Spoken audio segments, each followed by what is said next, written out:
I think it's going to be magical. Like, I mean, I really do. I'm really looking forward myself to seeing Noel and Liam together on stage, singing them songs because, you know, I mean, it was something amazing. Yeah, you know. Please welcome Mr. John Power.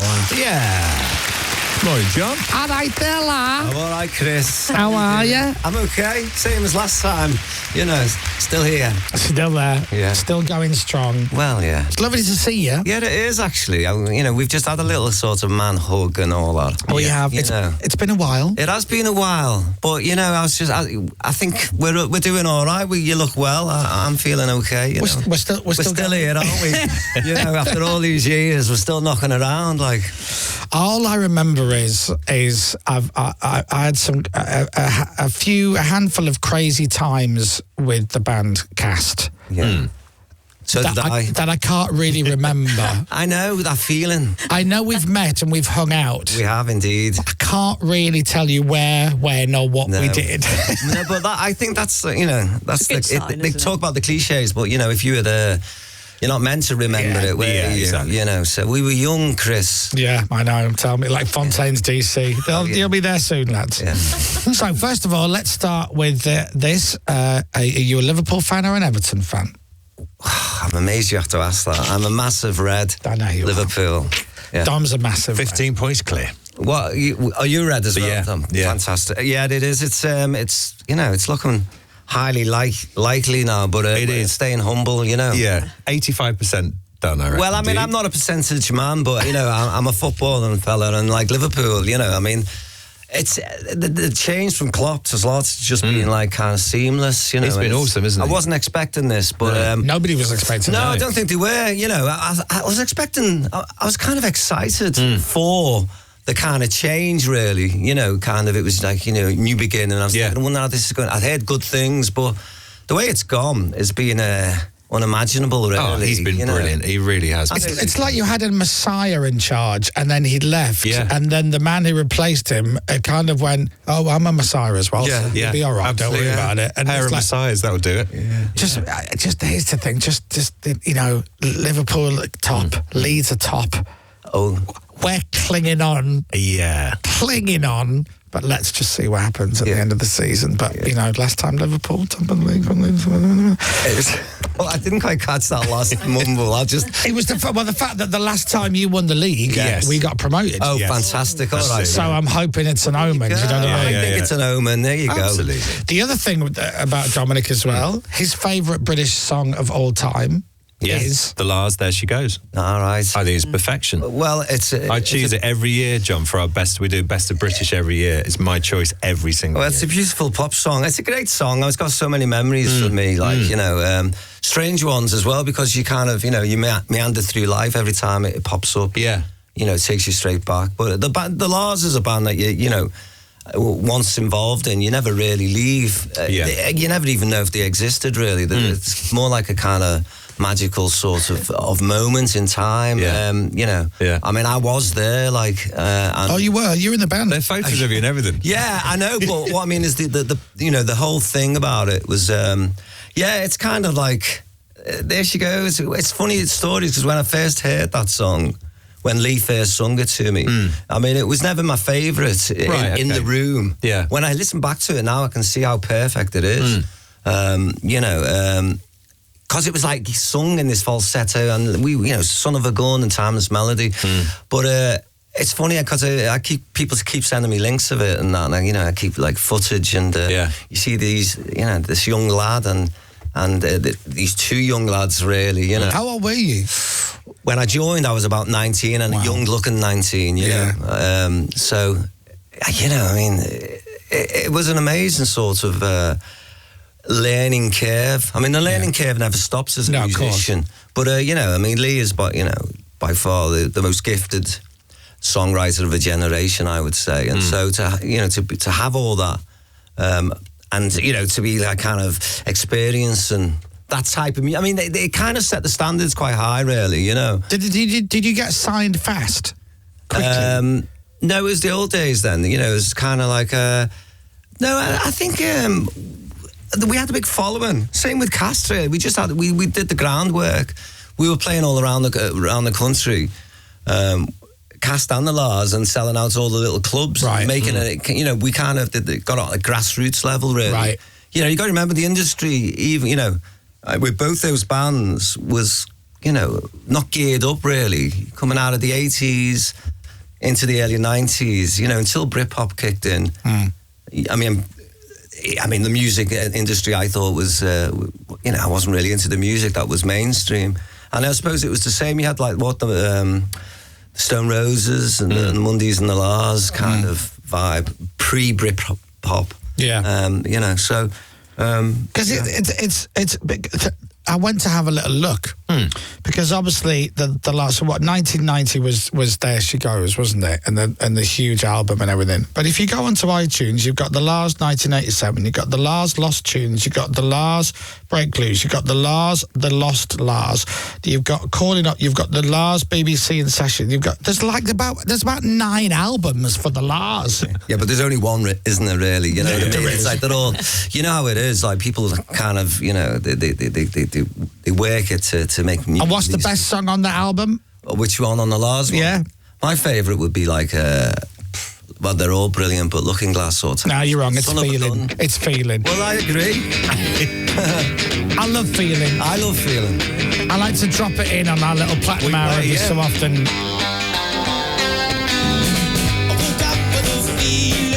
Great. Really love that. That takes me right back, you know. Oh, what a I remember that just because I started on the radio in 1990. So like it was, I just remember when was that released? I mean, what year about?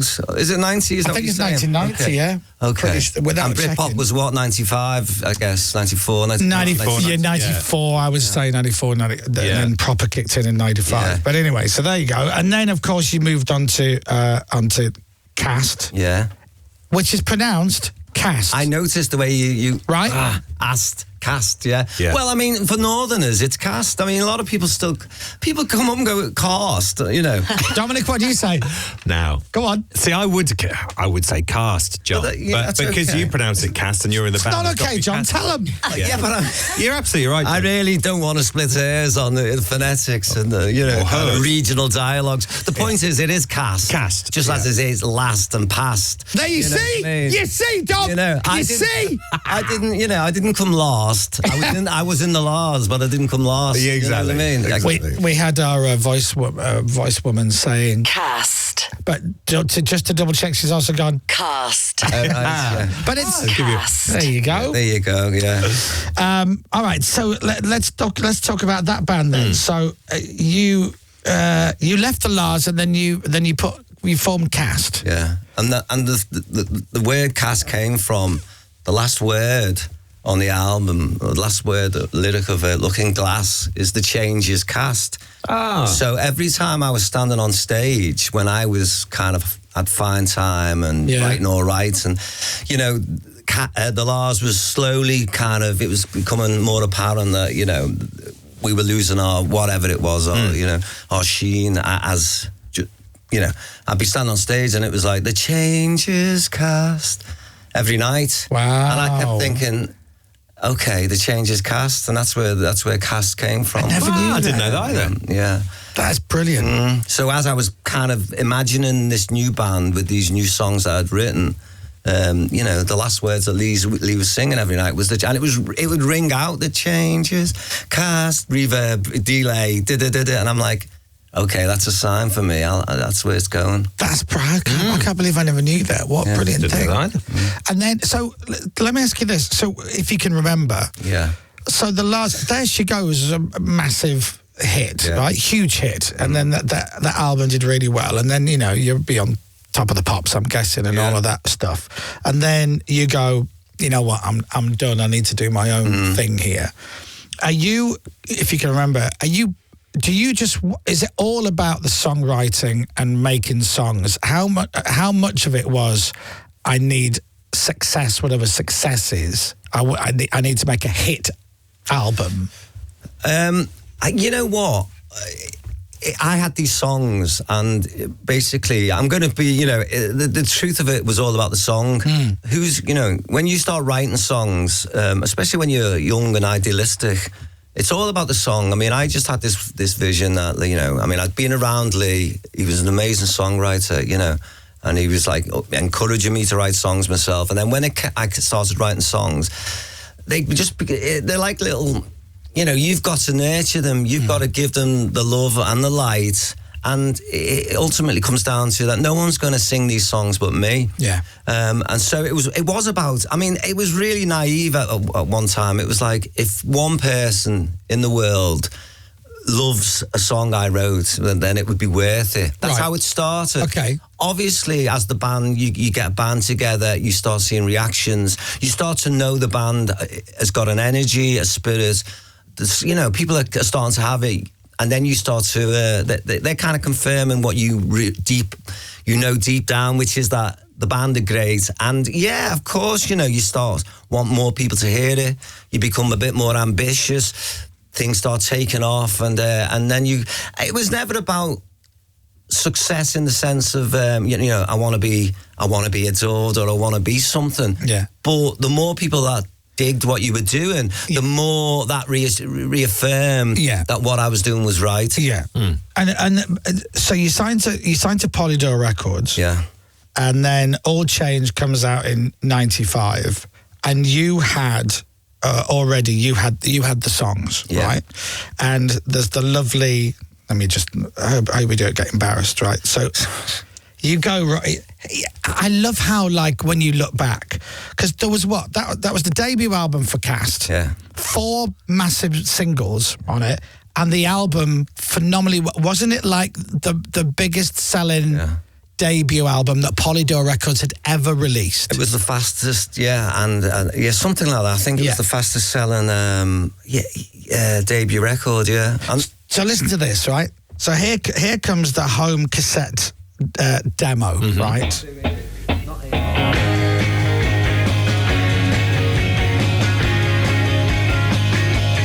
I mean, it's there.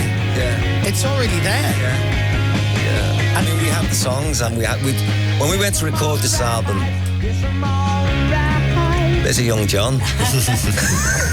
But it's, what I like is, that's just like a live version of the track. So, you know, you hear a lot of early demos that's like nothing like what it ends up being. You were there, you had it. Yeah. We were we had it all in the pocket. When we went to record All Change, I mean, we'd been gigging it, we were tight. Yeah. You know, we had all the choruses in the right places. It didn't need arranging.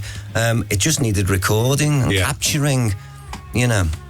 It was quite a magical moment. It's like, you know, I'm thinking back now. It takes me back. Well, it takes me forward. It's taking you back and it's taking you forward because you're going to go on tour because it's 30 years since that album came out. 30 years. So you're doing the anniversary tour. We are indeed, later this year. Later on this year. Has it been announced yet, Chris? Because I don't know these things. I'm announcing it now. Oh, are you? Yeah, and I'm going to pick the dates. Yeah, great. And you've got to play there. I'll be there. Just our favourite cities. Let's just do. So I'm going to start in October, if that's all right with you. Yeah. And I think what you should do is you should start in Dublin.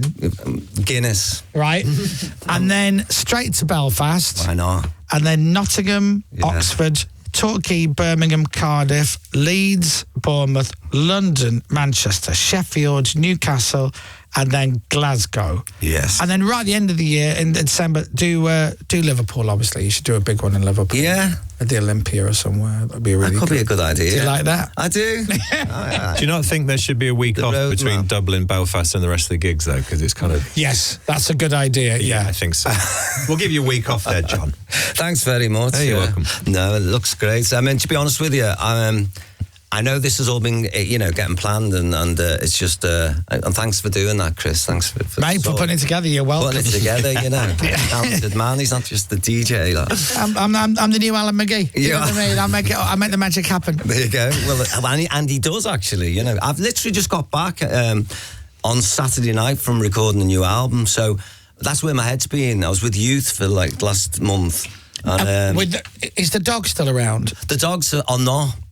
Now, I know you know about the dogs because I was told on the way up, but they were there last time I was there, and apparently they've been sort of, I don't know whether they've been taken off the streets. There's a lot of strays. Because you did the last album there. They did, yeah. Love Is the Call with Youth as well. Shed 7 did their album. Shed 7. Sean Ryder recorded there. Was Ian Brody recording there as well? Somebody else is, there's like, and everyone always talks about this dog that just wants, you'll be trying to do a take and they'll be, whoa, whoa. Yeah. But Youth's amazing, Oh, he's a great guy. I mean, he's a proper, like, you know, boho beatnik. You know, he not only produces the album, he's you know, I'm just going to go, he's like making dinner whilst doing this, or painting. You know, he's like... In my head, he lives in a teepee on the top of a mountain. Well, it's on top of a mountain, his place. Is it literally on top of a mountain? Yeah, Space Mountain is the studio. It's like an absolute idyllic place, right, in Andalusia. Yeah. But you know, you're talking of great producers. All changed. The album was John Leckie. John Leckie. Yeah. Now, John Leckie. Talk about somebody who worked with everybody. John Leckie was a guy. For those of you who don't know, he started working at Abbey Road as a tape op. So he was looking after the tapes. So we started working with all them bands, all the artists that were doing around at the time. So worked, and then he was on the board. Then he was doing the sound, but he worked with Lennon and George Harrison and Pink Floyd and everything, and then starts producing, and then that is just a who's who of people, Roses and everybody, and then did your debut album. I've done about 4 records with John. Yeah, I mean, I even worked with him with the Lars, worked with him with the Cast, did the solo album with him. He's a really good friend, and he's a beautiful guy. Like, and he's got all this history, like what you've just said. You know. He, you know, did work at Abbey Road, like, you know, assistant, and did all the Floyd. So much. He's a great guy as well, and he just captured. I mean, he's kind of, if you look through, you know, he does a lot of great debut records, you know. Yeah. He did the Roses. He did a good job with yours. He did indeed. He did indeed. And the thing is, we were ready. Yeah. We were ready for John. You know, we like to just kind of set up the mics and go for the takes. And I think that was the magical thing about All Change, was that it was right in the moment. It kind of, we had the spirit, we had the songs, everything. We were kind of well rehearsed. It didn't, you know, it's captured the energy of the times. And, the songs stand fresh. They stand the test of time. I mean, I can't believe, you know, no one can. It's 30 years since the album, which I can't believe. So the ticket's going to go on sale Friday morning, this Friday. You can go to castband.co.uk. You can go to Gigs and Tours. So Moran's got to have a piece of this somewhere down the line, and he's got to be all over it. Yeah. And go and see Cast. So it's going to be October for Dublin and Belfast, and then November for all the other dates, and then Friday the 5th of December in Liverpool at the Olympia. That's going to be a great little tour. That's going to be fun. A lot of fun. It's going to be great. I mean, the funny thing is, because we'll play the album in its entirety, you know, and that'll be something as well, because I think it feels a while since I'll have done that, you know. I mean, obviously some of the big hits always get played, but to do the album in its concise format, like, is you know, it takes me back. I think last time I played it a few years back, it was I knew, you could tell it was written by a young person who was, you know, it was just like, it was just all the way, you know. Yeah. I don't know if that makes sense on radio, that noise. It's a great noise. But, you know, it was like catching a wave, and it didn't put me down until it hit the shore. And I was like, a young John wrote that, because you had to have the energy to write them songs. It's great that you've got them, because you probably wouldn't write those songs now. No, you have to be. That's what I'm saying. You have to be. It's a time capsule. Yeah, you have to be in a certain part of your life, certain moment, to capture that debut essence, you know. Well, listen, lovely to see you. I could talk to you for hours, but we got to go. I believe you've got some shows in the summer. You're supporting. Well, here we are, a new band or something. It's funny that, the Oasis tour is hitting town, isn't it? Like, you know, and you're doing all of them. We're doing 19 shows. Great, are you? And, wow, brilliant. Well, that's going to be amazing. Fingers crossed you're doing 19 shows. Yeah. Who knows what can happen with these boys? Well, who knows? But, you know, I mean, everything feels good. Everything's very positive. You know, Wembley, here we come. You know, man. Richard Ashcroft. cast, Richard Ashcroft and Oasis is like a northern soul happening. You know, it's kind of it's rock and roll, and it's gonna be, there's going to be so many blokes who are going to go to that. And see you, Richard Ashcroft, and I'm passed out by the time Oasis comes. Yeah. I think it's going to be magical. Like, I mean, I really do. I'm really looking forward myself to seeing Noel and Liam together on stage, singing them songs, incredible. because I mean, it was something amazing. Yeah, Listen, love to the family, love to the rest of the lads. Thank you. I will do. I'll pass on you. Come back anytime. Everybody, go and get your tickets to see Cast. Tickets go on sale Friday morning at 10 o'clock. Lovely to see you, John. Thanks, Chris. Ladies and gentlemen, Mr. John Power, everybody. Radio X.